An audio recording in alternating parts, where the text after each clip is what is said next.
Before, yeah, when you want to buy your houses, yeah, you could go to a bank and the bank will borrow you 10% for pay to be able to enable you to pay for your notary's fee and to pay for your registration fee that you have to pay, the taxation you have to pay to the government. Yeah, that's before. So people used to go to Bank A. Bank A will borrow them a certain amount of money. They will put it in their bank. They will then go to Bank B that will then borrow them the money. But a few years back, yeah, the government stopped that method, told you that you could not go to a bank and borrow money to be able to pay for your notary's fee, your taxation, or your registration fee. The government said point and blank, if you want to buy a house, you should be able to gather your notary's fee, your registration fee. If you cannot gather those money, you can't save those money. That simply means you are not eligible to buy a house. Currently now, yeah, if you borrow money less than a year ago, you borrow some certain huge amount of money a year ago, then 1 year later, you think you are smart, you then go to a bank B or a bank A to borrow you your mortgage money. If they catch you, they put one or two together, they realize that your money you borrowed 1 year ago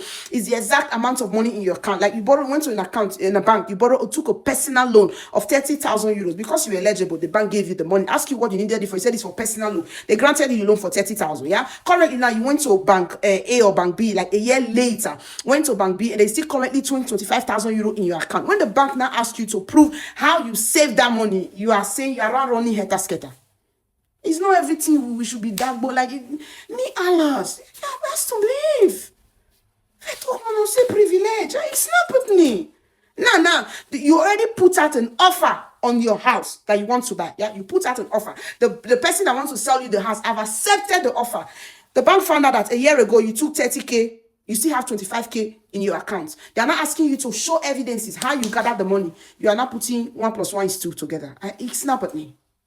Please, if you want to buy a house, don't go and borrow money and think 3 years later. If the bank put 1 or 2 to normally, currently now the bank is going back up to 1 year. If you took any personal loan 1 year to prior you buying a house, they are not going to grant you the loan. They are not. Please, let's normalize be able to financially eligible, financially stable enough.